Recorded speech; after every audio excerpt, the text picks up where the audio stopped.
आज मध्य प्रदेश के लोकप्रिय मुख्यमंत्री डॉक्टर मोहन यादव जी की अध्यक्षता में विधानसभा भवन में ही कैबिनेट की बैठक संपन्न हुई। आप सभी को विदित है कि पिछली कैबिनेट की बैठक में माननीय मुख्यमंत्री जी ने प्रस्ताव रखा था कि वेतन भत्ता जो माननीय मंत्रीगणों को मिलता है उसमें 1972 से एक एक्ट के अंदर ये प्रावधान था कि मंत्रियों को मिलने वाला वेतन भत्ता, उस पर लगने वाला इनकम टैक्स वो राज्य सरकार देगी। माननीय मुख्यमंत्री जब मंत्रिमंडल ने प्रस्ताव रखा तो सभी माननीय मंत्रीगणों ने उसको सहज स्वीकार करते हुए तो आज उस पर कैबिनेट में प्रस्ताव आया और उस संशोधन विधेयक को पास कर दिया गया और जल्दी ही विधानसभा में प्रस्तुत होगा। मुझे इस बात की प्रसन्नता है जो निर्णय सरकार ने लिया उसी निर्णय के अनुसार विधानसभा के अध्यक्ष माननीय नरेंद्र सिंह तोमर जी ने भी और नेता प्रतिपक्ष उमंग शंगार जी ने भी यह घोषणा की कि हम भी अपना वेतन भत्ते पे लगने वाला इनकम टैक्स सरकार से नहीं, हम स्वयं भरेंगे।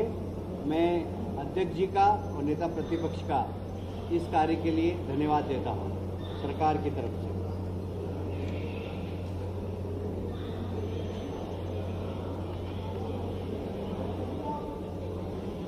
आप सभी जानते हैं कि लघु वनोपज जो कि हमारे आदिवासी भाइयों के द्वारा संग्रहित की जाती है और उसका एक बहुत बड़ा अंश राज्य शासन को भी के पास भी संग्रहित होता है और आदिवासी भाइयों को भी दिया जाता है। पर जो राज्य शासन के आने वाले अंश में अब ये निर्णय लिया गया इस अंश से के माध्यम से जो भी राशि आएगी इससे हमारे आदिवासी भाइयों के क्षेत्र में ही विकास होगा। यह पैसा अन्यत्र नहीं लगाया जाएगा। कैबिनेट में इस विषय में भी निर्णय लिया गया। वैसे ही हमारे माननीय महामहिम गवर्नर साहब ने एक सुझाव दिया था कि विश्वविद्यालय के कुलपतियों को कुल गुरु बोलना चाहिए। तो मध्य प्रदेश निजी विश्वविद्यालय स्थापना और संचालन संशोधन विधेयक आज कैबिनेट में प्रस्तुत हुआ, जिसमें कुलपति को अब कुल गुरु के नाम से संबोधित किया जाएगा। एक और महत्वपूर्ण विषय पर आज कैबिनेट में निर्णय हुआ। हम आए दिन देखते हैं कि नलकूप खनन होता है, खुले छोड़ दिए जाते हैं और उसमें बच्चे चले जाते हैं। इसके लिए अभी तक जवाबदारी फिक्स नहीं की। अभी आज कैबिनेट ने एक निर्णय लिया है कि इसमें रिस्पॉन्सिबिलिटी फिक्स की जाएगी। ड्रिलिंग करने वाले की जो ड्रिलिंग करता है उसे ड्रिलिंग करने के बाद उसको बंद करना होगा। साथ ही जिसकी ज़मीन होगी, जिसने बोरिंग कराया, यदि उसने भी उस बोर को बंद नहीं किया तो उसके खिलाफ भी कार्रवाई होगी। और यदि दोनों बंद नहीं करते हैं तो राज्य शासन बंद करेगी तो उसकी राशि दंड सहित उनसे वसूली जाएगी। ये एक बहुत महत्वपूर्ण निर्णय है क्योंकि बच्चे खेलते खेलते हमेशा नलकूप में चले जाते हैं। देश में ऐसा किसी भी राज्य में कोई प्रावधान नहीं था। डॉक्टर मोहन जी यादव के नेतृत्व में आज मध्य प्रदेश पहला राज्य है जिसमें इस संबंध में निर्णय लिया गया कि इसमें रिस्पॉन्सिबिलिटी फिक्स की गई।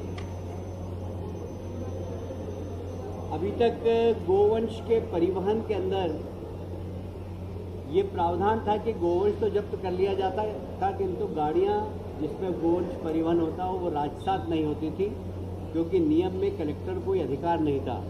आज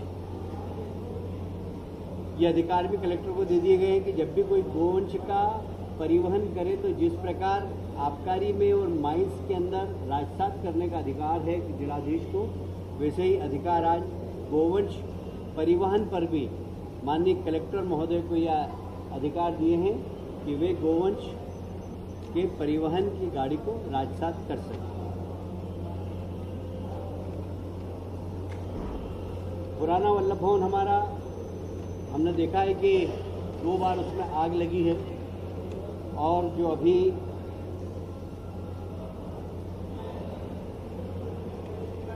नेशनल बिल्डिंग कोड के अनुसार, क्योंकि पुरानी बिल्डिंग बनी हुई है वो, तो इसलिए नेशनल बिल्डिंग कोड के अनुसार उसमें कुछ नाम्स होते हैं सुरक्षा के।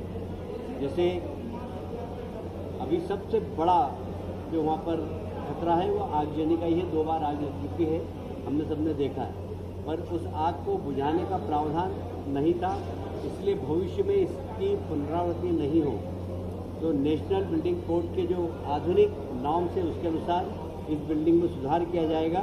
इसके लिए 107 करोड़ रुपए कैबिनेट ने स्वीकृत किए हैं। बस यही आज महत्वपूर्ण निर्णय कैबिनेट के थे। सर, भारतीय न्याय संहिता लागू हो गया है। कांग्रेस पार्टी के विधायक कह रहे हैं कि